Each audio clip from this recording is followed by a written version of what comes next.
Hi, I'm going to talk today about the case study of Stella and the impact of transgenerational epigenetics.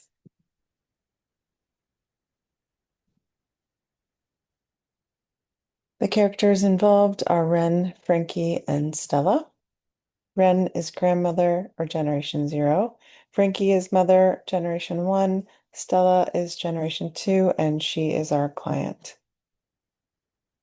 Ren is of Caucasian descent. She was abused and neglected by her parents. She had a very hard life. She had little to no support from anyone in her family, and she lived in near poverty. At the age of 16, she and her father had a violent incident, which this wasn't the first one, but it was so bad at which she decided to move out of the house. She went to stay with an older guy. Shortly after she moved out, she became pregnant. Ren struggled with substance abuse on and off throughout her teenage years, as well as during her pregnancy. Which leads us to her daughter, Frankie. Frankie was born at low birth weight. She would not latch. She was colicky. She was severely neglected by her mother. She was definitely malnourished and left to fend for herself at an early age, as her mother, Ren, was a semi-non-functioning alcoholic. Frankie became the caretaker of her as soon as she was old enough to cook and run the household, basically. When she was old enough, she went to work in a textile factory, and she did not wear proper respiratory protection at the factory. This was also not enforced by any of her managers. Frankie struggled with loneliness and depression her whole life. She did not have any friends. She connected with a guy at the textile factory, and he became a confidant to her, and she eventually became pregnant with his child when she was 18. When she told him of the pregnancy, he abandoned her and stopped returning her phone calls. When she gave birth to her daughter, her baby was in extreme distress as her lungs were not fully developed. She was hooked up to a ventilator and in critical condition. The doctors told Frankie that her daughter would have many medical needs, including surgery, which would try to get her lungs to grow and function properly. Frankie loved her baby, but found all of these needs to be very overwhelming. She didn't have a positive parent role model in her life, nor did she have any familial support from her own family or from the baby's father. It was a hard decision for Frankie, but she decided to give her baby up for adoption so she could receive the medical care and attention she needed.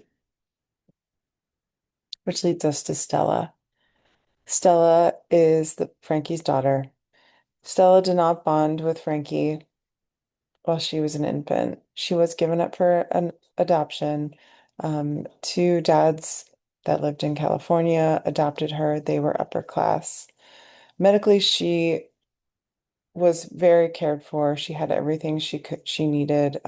She had a medical team that attended to her, and she was okay growing up. She did have some restrictions, and she was not allowed to exert herself due to the fact that her lungs couldn't handle it. In middle school, Stella made the first friends that she had ever had, first real friends.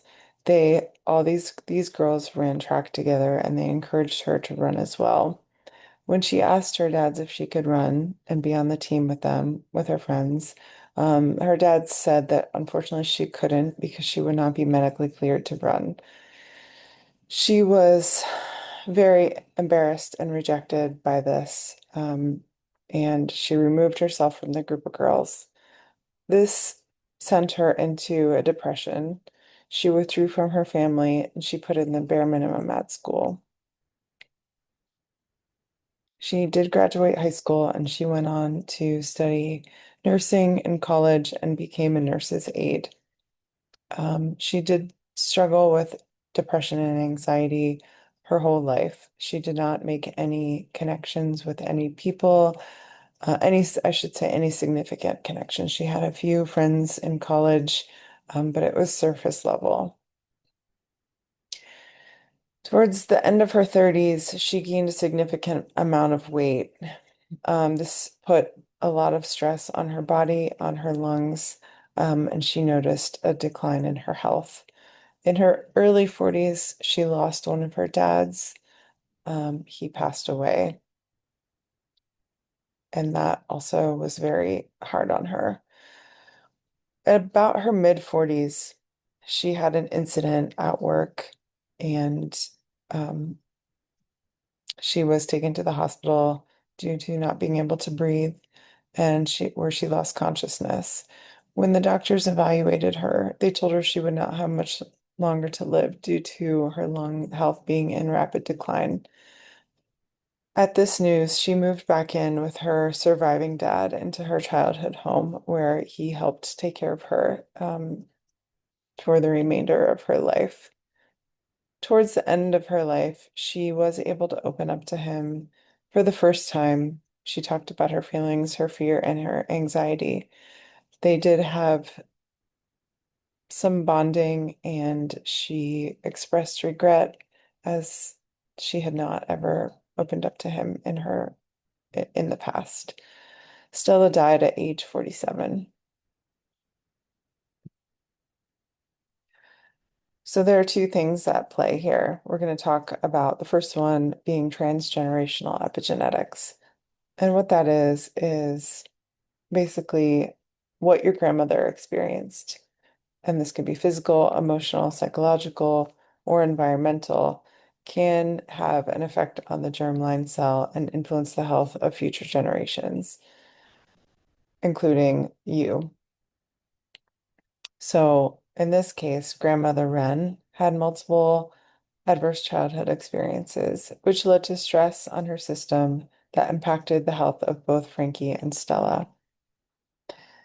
Examples of adverse health outcomes can be premature birth and complication, adverse newborn neurodevelopment, cancer, susceptibility to infections.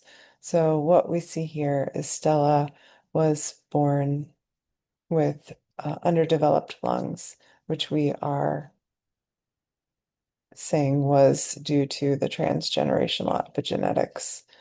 One other factor that I haven't mentioned is they did live in a town with a textile factory, so there were some environmental um, factors at play as well.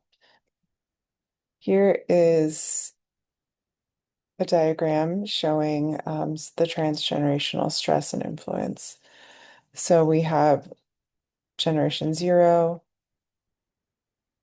and the stress that she feels will impact generation one as the fetus, and it also impacts generation two as the reproductive cells.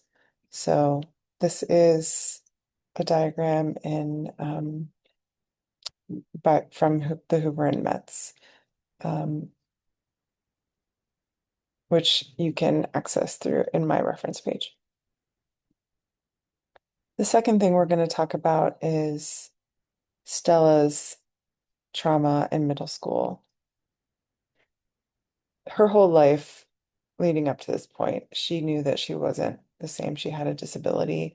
She couldn't run around with the kids on the playground and experience some things that other kids had. However, to this point, she had not let her disability define her.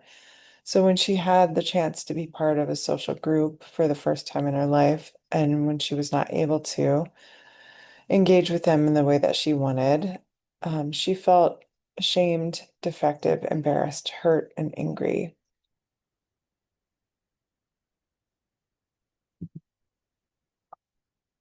So we're going to talk about Erickson's theory of industry versus inferiority. Stella was not able to show herself and others what she was capable of. This left her feeling inferior, incompetent, and ashamed. Although she had had physical limitations due to her medical conditions, she had not internalized her disability and compared herself to others throughout her life. She did finally have a chance to make friends with a group of girls, connect in a way that she had never done before. And we know that playing a sport is a good way to see what you're capable of and what you can accomplish, and also experience joy and pride in yourself. We also know that playing sports is a way to learn how you can be part of community and be part of a team. And you can learn a lot about yourself in those ways. Additionally, Stella did not bond with her biological mother at birth. There is evidence that the child-parent connection during infancy has an influence on the child's ability to have pure relationships in pre-adolescent and adolescent stages. Stella was insecure about her inability to connect with others.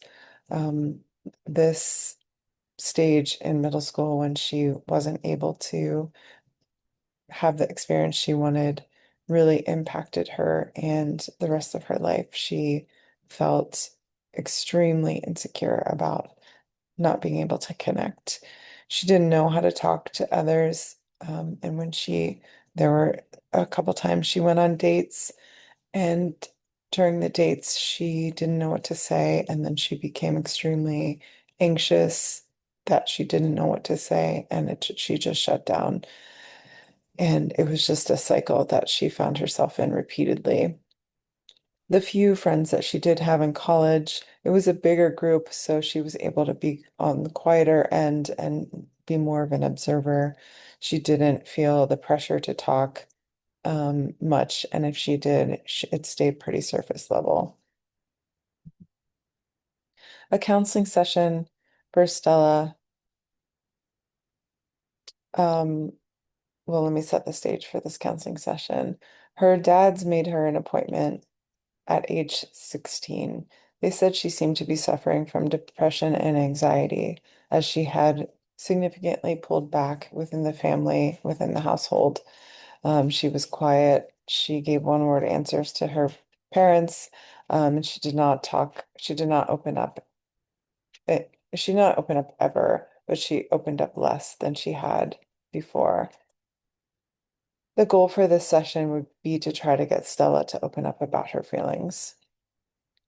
And skills that are important would be to build a rapport with Stella, have empathy, active listening, and reflection of feeling. And the approach that we would use is art therapy. So during her counseling session, when she comes in to therapy at first, she doesn't talk much. When she's asked a question, she gives single word answers and shrugs. The goal for the session, as we mentioned, would be to try to get Stella to open up about her feelings and see if she can talk about feeling inadequate or feeling like she doesn't have the ability to connect with others or anything in relation to her disability. And I think initially building a rapport with Stella is going to be very important because she doesn't know how to connect with others well. And this is going to take time and patience. So potentially finding areas in her life that she is willing to talk about openly. The therapeutic approach would be art therapy. I would have Stella start with a scribble drawing and see what she will find within the lines and assess her comfortability with art materials. And basically, this is where you just scribble on a paper, and then you are given access to other art materials. It could be crayons, it could be markers, pencil, anything really. And then you start to pull out any images that you see hidden within the lines. It's very easy to do at any age and any level. There is no focus on like your art skills are not important here. So it's a great starting place. And then secondly, I would have Stella do the art therapy directive of draw your emotions. And basically, this involves making a visual representation of your feelings by using anything that you feel. This could be lines, this could be shapes, color, images, etc. And then we can talk about what you drew. Here are my reference pages, including the YouTube links to those two videos that I mentioned for art therapy. And that's it. Thank you very much.